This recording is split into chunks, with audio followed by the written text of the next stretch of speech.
শ্রীকৃষ্ণ অর্জুনকে বলেছেন যে মানুষের জীবনে সুখ এবং দুঃখ ঋতু পরিবর্তনের মতো আসা যাওয়া করে। এগুলি চিরস্থায়ী নয়। মাত্রা স্পর্শাস্তু কন্তেয় শীতোষ্ণ সুখ দুঃখদাহ আগমাপায়ী নৈন নিত্যাস্তাংস্তিতিক্ষস্ব ভারত। সরল অর্থ, হে কুন্তিপুত্র, ইন্দ্রিয়ের সাথে বিষয়ের সংযোগের ফলেই শীত উষ্ণ বা সুখ দুঃখের অনুভূতি হয়। এগুলি আসা যাওয়া করে এবং অনিত্য, অস্থায়ী। তাই এগুলিতে বিচলিত না হয়ে ধৈর্যের সাথে সহ্য করতে শেখো। শ্রীমদ্ ভগবদ্গীতায় ভগবান শ্রীকৃষ্ণ অর্জুনকে বিষাদ থেকে মুক্ত করার জন্য যে পথ দেখিয়েছেন তা আজও মানসিক শান্তি ও দুশ্চিন্তা মুক্তির শ্রেষ্ঠ মহৌষধ। গীতা অনুযায়ী দুশ্চিন্তা মুক্তির প্রধান 5টি উপায় নিচে দেওয়া হলো।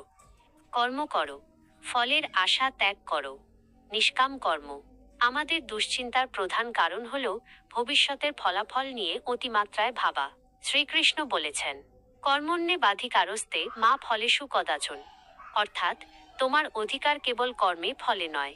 আপনি যখন ফলাফলের চিন্তা ছেড়ে দিয়ে বর্তমানে নিজের সেরাটা দেওয়ার চেষ্টা করবেন, তখন মনের অর্ধেক বোঝা এমনিতেই নেমে যাবে। 2. মনকে বন্ধু বানানো। গীতা অনুসারে মন আমাদের সবচেয়ে বড় বন্ধু আবার সবচেয়ে বড় শত্রু।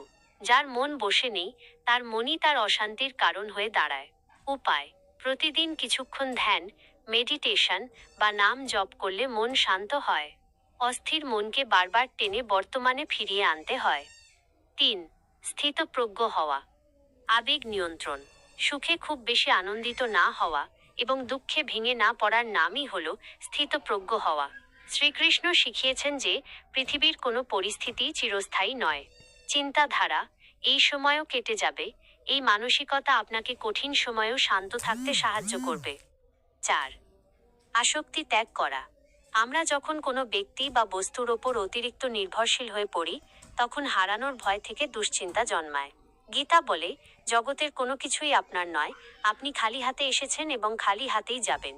এই পরম সত্যটি গ্রহণ করলে মনের ভার লাঘব হয়। 5. ঈশ্বর বা উচ্চতর শক্তির ওপর বিশ্বাস, শরণাগতি। সবকিছু নিজের নিয়ন্ত্রণে রাখার চেষ্টা করা বন্ধ করুন। শ্রীকৃষ্ণ অর্জুনকে বলেছিলেন সব ধর্ম বা দুশ্চিন্তা ত্যাগ করে তাঁর শরণাপন্ন হতে। সর্বধর্মান পরিত্যজ্য মামেকং শরণং ব্রজ। যখন আপনি বিশ্বাস করবেন যে কোনো এক পরম শক্তি আপনার খেয়াল রাখছেন, তখন এক অদ্ভুত মানসিক শান্তি অনুভূত হয়। শান্তি পাওয়ার জন্য একটি ছোট অনুশীলন: যখনই খুব বেশি দুশ্চিন্তা হবে, দীর্ঘ শ্বাস নিন এবং নিজেকে বলুন, আমার কাজ শুধু চেষ্টা করা, ফলাফল আমার হাতে নেই। যা হচ্ছে বা হবে তা মঙ্গলের জন্যই হবে। আপনি কি চান আমি মানসিক শান্তি লাভের জন্য গীতার বিশেষ কোনো ধ্যান পদ্ধতি বা শ্লোক বিস্তারিতভাবে ব্যাখ্যা করি?